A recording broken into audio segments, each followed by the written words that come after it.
Hey y'all, it's the Maxiedome, and well, here I am sharing with y'all my funky little 1-month positivity program. What's the side of a little Maxiedome backstory to go with it? So this video is a little bit different than the usual, so bear with me. I'm not really used to talking to myself like this too much, and this video is a lot different than my usual videos, which are like montagey and shit. So enjoy my sloppy KZ gameplay. I'm a little rusty, and this is on a slow sensitivity I was playing on, but enjoy, and I'll be back on my bullshit soon, and thank you for watching this long ass video.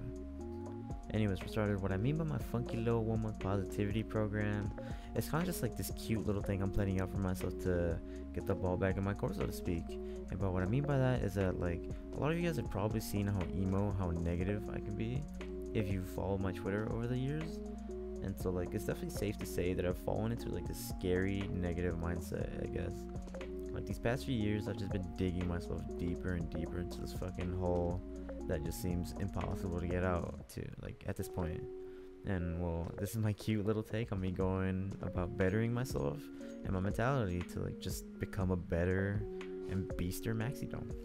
But anyways, there's a bunch of reasons to why I've gotten to this point where I am and think the way that I do that I really rather not get into just yet, maybe later. But one of the reasons that's really worn me out and just made me just lose faith in myself is my job and my livelihood and those sacrifices that came with it.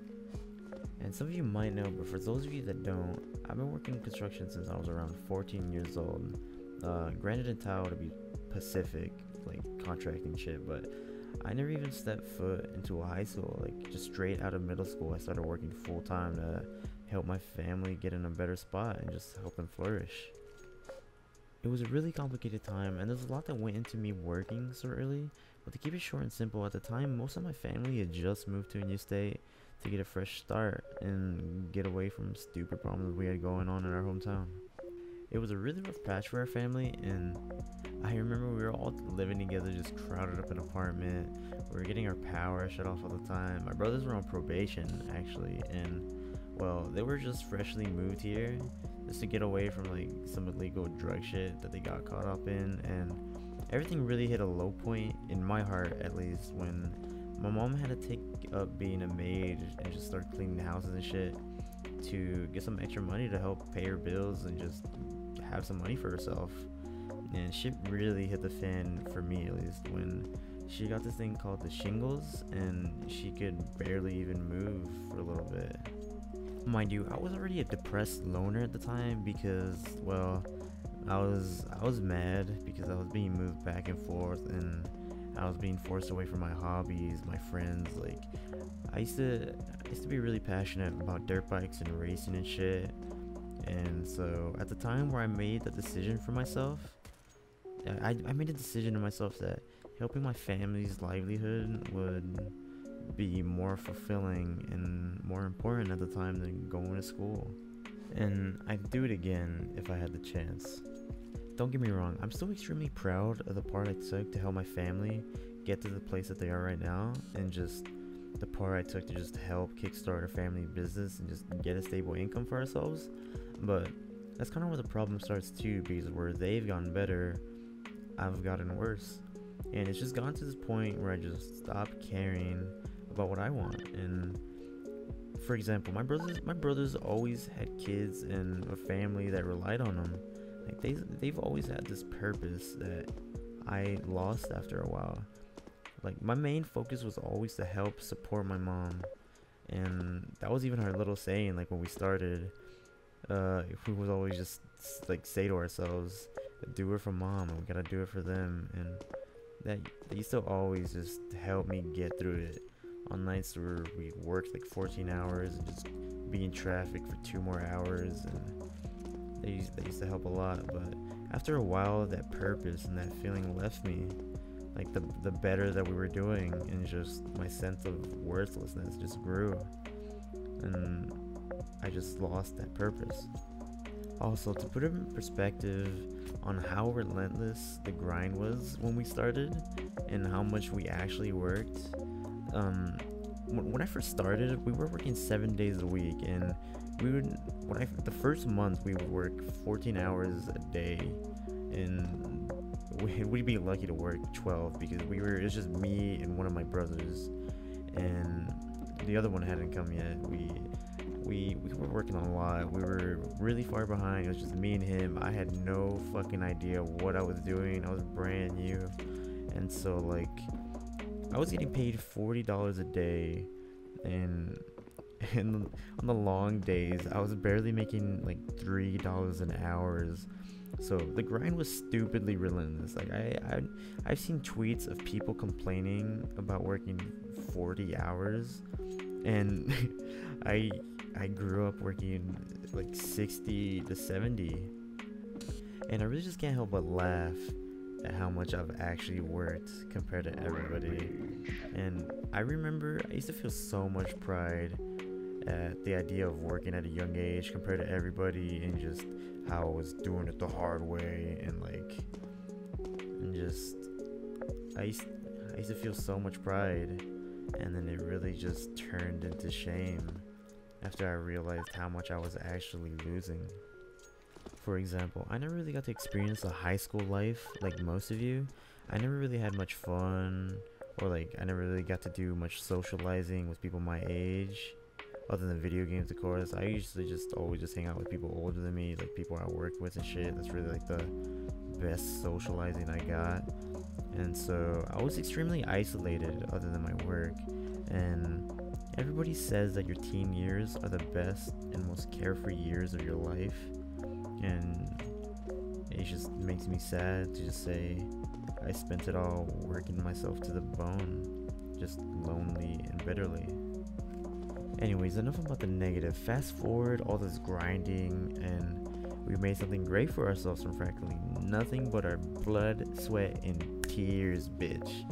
And I'm incredibly proud to say we got my mama out the hood. We were able to get her a brand new whip, and we're in a really good spot right now, and words can't even describe how proud I am to just help this come to fruition.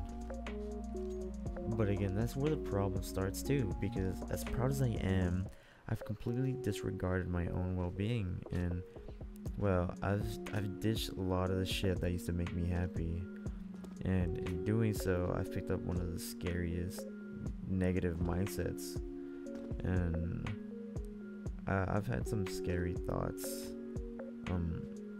Lately I feel like I've lost confidence in myself, and I've lost faith in myself, and that's something that I'm hoping I can try to build back up so I can be the beast that I should be.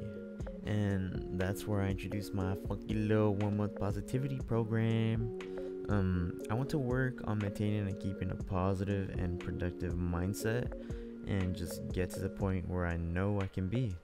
And so I arranged for myself recently to get a month off work to get me started. There's a bunch of personal goals I've set for myself and hope to reach, but one of the big goals I hope on achieving is streaming every day for a month. And I'm hoping to improve my conversation skills, and maybe just work on some self-conscious anxiety stuff I got going on. Like, I treat my anxiety pretty badly, as embarrassing as it is to say. If you've seen how mangled my hands are, like my fingers and everything, you could tell I'm a freak when it comes to handling it. And that's where I think streaming a lot can help, because so far I've been trying my hardest to stream every day for like a week and a half, and even though I don't get many viewers or anything, I got a lot of friends who show up and just butter me up and talk to me, just compliment me, just say some of the nicest shit, and it's just the coolest shit ever to me. Because shout out to Delusive and Zeker, by the way.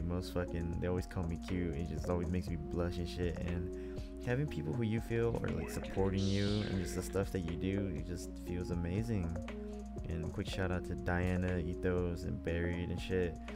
And like, I've always been incredibly self-conscious of my social skills, and I've always considered myself a painfully awkward person, because very rarely do I meet someone who I feel genuinely enjoys my presence alone. Because as lame as it sounds, I've always felt like I sucked at speaking because I do so little of it in real life. So for this next month, like 30 days or so, I'm gonna be trying to use my time to better myself in every aspect I can, and I'm gonna be trying my hand at streaming daily just because I see so many benefits to it, to like my mental and everything. And gaming has just always been something I've genuinely enjoyed. Like I've always just really enjoyed getting really good at a game, like just getting as good as I can be at a game. So if you ever see me streaming, just feel free to stop by and say hello. Like any friendly face that pops up is definitely gonna put a smile on me ugly ass mug. And just maybe like toss some little baby conversations my way. Just anything's helpful. Just give me some practice or anything. And also, if any fellow sad boys need some help, advice, an ear, anything, just hit me up, because I'll always be there gassing my boys. And I know how it feels to be just stuck in the mud. I'm not asking for help. I don't want any. I want to do this shit myself, but I'm just sharing my plans in hopes to maybe inspire some people to just try to improve themselves as well, and just try to take the initiative to just take that step forward. And I just want to be a positive influence. So thank you for watching.